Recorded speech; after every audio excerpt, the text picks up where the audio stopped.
ఇప్పుడు కేవలం 7,999 up to 10 kgs వరకు బరువు తగ్గి అధిక బరువు నుంచి వచ్చే ప్రధాన సమస్యలను దూరం చేసుకోండి. టీఆర్ జిల్లా జగ్గైపేటలోని అల్ట్రాటెక్ సిమెంట్ ఫ్యాక్టరీలో బాయిలర్ పేలిన ఘటనలో 16 మంది గాయపడ్డారు. వీరిలో 3 పరిస్థితి విషమంగా ఉన్నట్టు తెలుస్తోంది. బాధితులను జిల్లా కలెక్టర్ పరామర్శించారు. బాధితులకు మెరుగైన వైద్యం అందించాలని ఆదేశించారు. ఇదే అంశానికి సంబంధించి మరింత సమాచారాన్ని మా ప్రతినిధి శ్రీకాంత్ అందిస్తారు.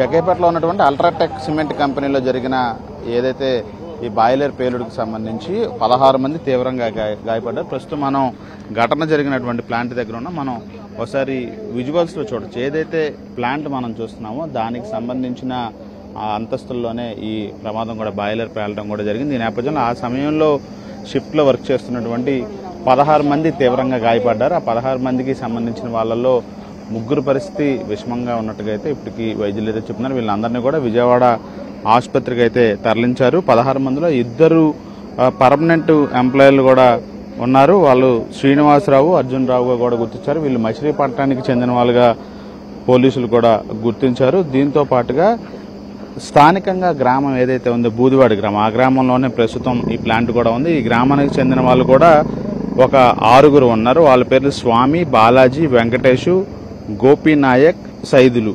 వీళ్ళ 6 కూడా బూదివాడ గ్రామానికి చెందిన వాళ్ళు.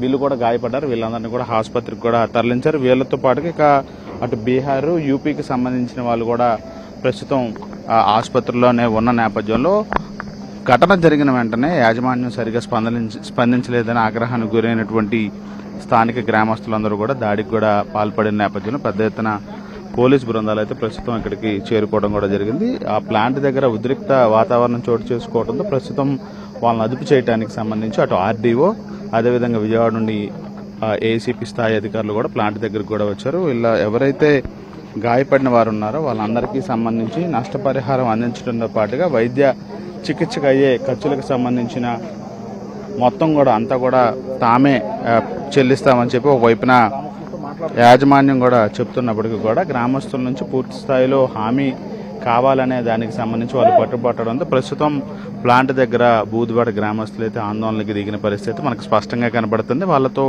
చర్చలు అయితే కొనసాగుతున్న నేపథ్యంలో ఉద్రిక్త వాతావరణం అదుపు చేయడానికి అయితే పోలీసులు పెద్ద ఎత్తున ఇక్కడికి చేరుకున్న నేపథ్యంలో ఎవరైతే గాయపడ్డారో ఈ బాయిలర్ పేలుడుకు సంబంధించి గాయపడ్డారో వాళ్ళందరూ ప్రస్తుతం విజయవాడ ఆసుపత్రిలో అయితే చికిత్స పొందుతున్నారు. ఇప్పటి వరకు విషమంగా ఉన్న పరిస్థితుల్లో ఉన్న వాళ్ళకి సంబంధించి కూడా వైద్య సేవలు అయితే కొనసాగుతున్న నేపథ్యంలో ఎటువంటి ప్రాణాపాయం ప్రస్తుతానికైతే జరగలేదు. వీళ్ళందరికీ సంబంధించి ఎటువంటి సాయం అందించాలనే దాని మీద అయితే చర్చలు అయితే కొనసాగుతున్నాయి. మరోవైపు పోలీసులు కేసు నమోదు చేసి ప్రమాదానికి కారణాలు ఎవరు ఏంటి అనే అంశాల మీద విచారణ అయితే చేపట్టారు.